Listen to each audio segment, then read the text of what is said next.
Hey, salut, aujourd'hui je vous montre l'avancement du jeu, c'est parti.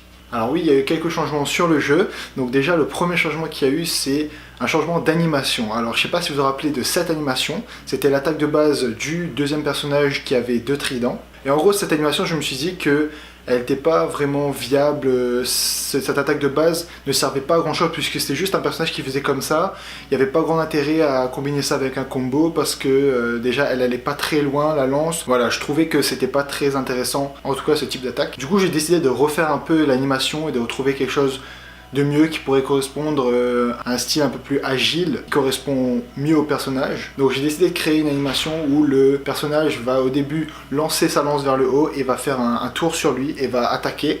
Et ensuite là il pourra faire le combo qui est toujours le même combo où il alterne sa lance à gauche et à droite. Donc voilà, il y a une animation meilleure qui donne un peu plus d'agilité au personnage parce qu'il fait un peu plus de sauts, un peu plus de tourner, c'est ce qui fait un personnage agile. Donc j'ai aussi corrigé la parade parce qu'on avait une parade qui ressemblait à ça, qui était vraiment beaucoup trop haute. Et du coup si on a une parade beaucoup trop haute, ça sert à rien parce que les ennemis s'ils sont en face de toi, ils sont pas en haut, ils sont pas au ciel les ennemis, ils sont juste en face de toi. Du coup j'ai décidé de baisser la garde comme ça, elle est juste en face du personnage et il n'y a pas de problème pour qu'il arrive à bloquer les coups des adversaires. Donc suite à cela, je me suis dit qu'il y avait un effet de particules qui montrait bien que l'adversaire avait bloqué l'attaque, avait fait une parade contre l'attaque. Je me suis dit que ça aurait été pas mal d'avoir aussi ce même effet visuel, comme ça les deux personnages sauront si ils ont été touchés ou non, du coup ils pourront réagir par rapport à ça. Alors qu'est-ce qu'on peut mettre pour faire en sorte que le personnage comprenne qu'il a été touché? Déjà on peut rajouter une animation, c'est-à-dire par exemple quand il se fait toucher, et ben il a une animation du style comme ça, donc un truc de ce style.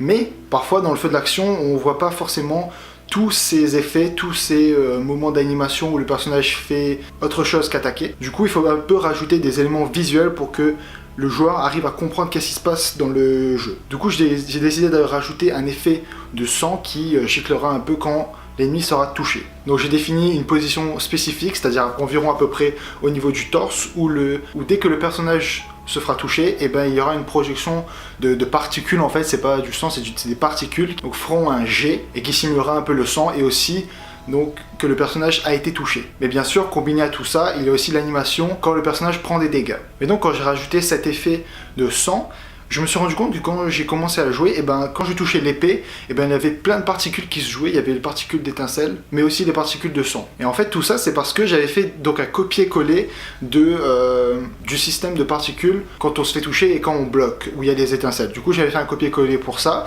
et j'avais mis à la place, lorsqu'on se fait toucher, ben on joue un autre système de particules. Sauf que j'avais oublié de changer quelques valeurs, quelques variables, du coup c'est pour ça qu'il y a eu ce problème où tout d'un coup il y avait plein de sang, plein d'étincelles qui étaient sur la scène lorsqu'on touchait une épée. Donc voilà, il faut bien regarder quelles variables on change, les noms qu'on a changés, les majuscules, etc. Et avec ça, j'ai réussi à faire un truc qui fonctionnait. Donc lorsqu'on touchait l'ennemi, et ben il y avait du sang qui apparaissait. Et ensuite tout ça, donc je l'ai fait donc sur un seul personnage, c'est-à-dire le deuxième personnage où il y a les tridents, mais il faut pas oublier qu'il y a les autres personnages derrière. Du coup j'ai fait un copier-coller des effets et des événements qu'il doit y avoir lorsqu'on se fait toucher par une épée sur le premier personnage qui tient une épée et un bouclier justement. Comme ça tous les personnages, s'ils se font toucher, ben alors ils auront des effets de particules de sang qui seront joués pour montrer qu'ils ont été touchés. Et là ici tout s'est bien passé, j'ai réussi à recopier correctement, pas de problème. Donc voilà un peu l'avancement du projet pour aujourd'hui, et nous on se dit à demain. Salut. Attends, avant de partir, j'ai encore un dernier truc à te dire. Si ça t'a plu, n'hésite pas à t'abonner, c'est juste là. Allez, viens, c'est bien. Villains, someone call the heroes. Tell them that I'm living like I'm both. Call me P-Rose, living by the G code.